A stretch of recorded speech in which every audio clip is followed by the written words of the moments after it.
I don't believe that people are as prejudiced as the media seems to suggest. I think the media has been whipping up a hatred of migrants. I think a lot of this storm is a negative media outcry.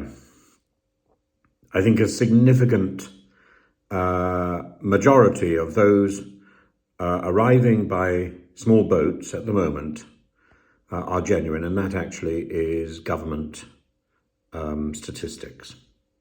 So the media nonsense, which you hear again and again and again across the television, across the internet, in the newspapers, I was reading stuff today, suggests that all these people who are coming across in small boats are economic migrants. It simply isn't true. And that is borne out by the government's own statistics. And the polls, which are coming out, despite all the government's efforts to push forward the Rwanda plan, to push forward the illegal migration plan, despite all of this, we don't see any improvement in the Conservative polls. In fact, what we see is Rishi Sunak, who had been leading in the polls, sinking below Keir Starmer. And at the same time, the Conservatives are plunging even further in popularity.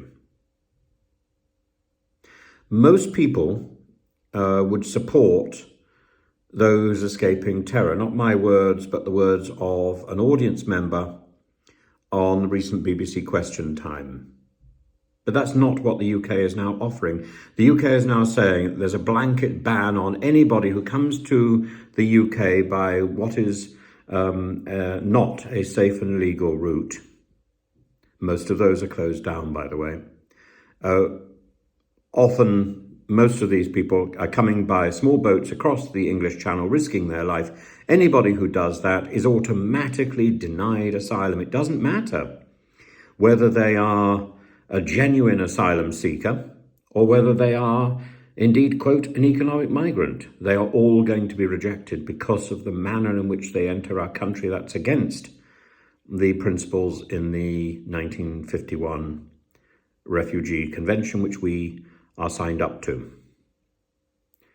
And the Rwanda plan is seen as this sort of panacea, is seen as this sort of medicine that the Conservative Party is giving us, like a sort of maniacal Julie Andrews, to deflect our attention from the real issues, from the way Brexit has exposed the flaws in our existing economic system and how Conservative support is collapsing.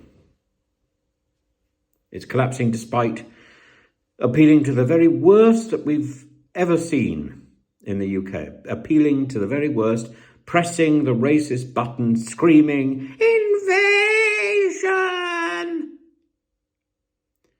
in the hope that there will be a Conservative revival, and there hasn't been a Conservative revival. That is not what's been demonstrated. Instead, Conservative support has slipped, 23 points behind, and the Conservatives are hoping that that's a reasonable situation for the run-up to an election. It isn't. It's a situation for a rout. Now, of course, there will be people who come back. But the racist campaign isn't working. Even the campaign about the CPTPP is not working because nobody really understands it. The consensus is that the Conservatives have done everything they possibly can, have thrown the kitchen sink at the electorate, and yet the electoral dividends have not been delivered. The polls have moved down rather than up. This is very similar, really, to the efforts in 1909, when the Conservatives put forward the Aliens Act against Jews trying to escape from the pogroms in Russia. Again, stirring up bigotry and hatred against people fleeing dictatorship, people struggling, vulnerable individuals, appealing to us for help, and we were turning them away. We were distracting the British people from problems by pointing to the outsider, the foreigner. The Aliens Act targeted at people who had very good reason to come to us, possibly even had family connections, certainly spoke the language. And did we say then? Well, we didn't actually. We didn't say then, but we would say it now. Stop in the first country, appeal for asylum in the first country. If we'd said that then, and of course people did. Jewish refugees appealed for asylum in the first country that they got to, Poland, Germany. Many did. And that didn't work out very well for them, did it? Did it? And the other day, King Charles was celebrating the Kindertransport effort. Well, we should pat ourselves on the back for the number of children that we welcomed into this country, but what about all the adults? What about all the parents who we denied access to? We didn't do very well then. We aren't doing very well now. And at the same time, we have marketed the UK through education and trade. And yet when it comes to people who have invested in that, who have learned English, who have traded with us, who think we are their friends, they turn to us for help and we say, no, there's no route you can come. And if you try and come here by an illegal route, which your friends and their lawyers and the people in your country may say is perfectly reasonable, that's within the convention, the 1951 convention rules, we will say, no, go away, never darken our door again, because you came by an irregular route, an illegal route. And we've shut down all the safe and legal routes, so you can't use those anyway. It's all very limited. And if we get somebody in the UK like me to ask our government or our ministers or our MP for advice about which routes are in fact available to someone, we are told to consult a lawyer, see an immigration lawyer, pay a lot of money, get their help. So help is only available to people who can afford an expensive legal option, because our elected representatives will not help or do not know. Help is there, but only for those who are rich enough to be able to afford it. That is the state of our democracy at the moment. And there's a word for that, I'm afraid. It's either plutocracy or oligarchy. Could even be ochlocracy, but I think it's plutocracy or oligarchy. And I don't think that's attractive. If that's the way we wish to market ourselves, that we only talk to people who are rich, I think we've become a much poorer country. I don't think that is who we are. And I think while the government peddles that idea, it's going to slip lower and lower in the polls without any hope for success at the next election. I think it's going to be a rout.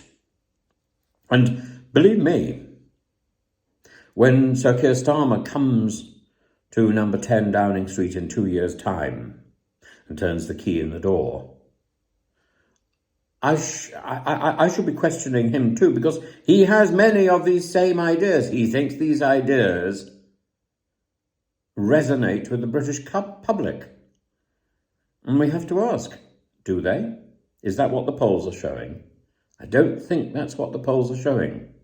That's what the newspapers are saying. That's what the television is saying. That's what the media is promoting.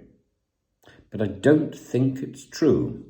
I think the truth lies in what the man said on Question Time.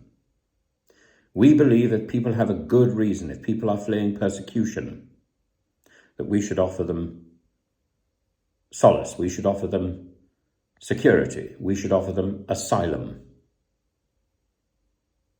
we should offer them refuge. Because we have a principle of fairness, and because so many of us have benefited from the refuge which was offered to our parents, our grandparents, our great-grandparents, our distant ancestors. We are a nation defined by immigration, and we are the richer for it. And I think the British public knows that. And actually, when it comes to economic migration, we know that we benefited from that too. We know that people have come to our country. Not only have they made a better life for themselves, they've made a better life for others too. They've made our life better. People who've come to the UK, who came in their thousands to Liverpool and Manchester from Ireland, and who defined our countryside. You know, we need to look at the past, not just at the 1909 Aliens Act, which is pernicious and is a sordid relic of racism. We need to look at all the positives that our country has done for people in need, and how we have welcomed people and benefited from their presence in our country. And we can do so again. This horrible xenophobia will not make our lives better, will not improve our economy, will not improve our reputation abroad, will not solve this problem which will develop. The migration problem is a problem that the world must face, and we need to work out how to deal with it fairly and how to make other people's lives better and make our lives better at the same time. And who knows? Where people are coming to our shores today, we could be going to their shores tomorrow.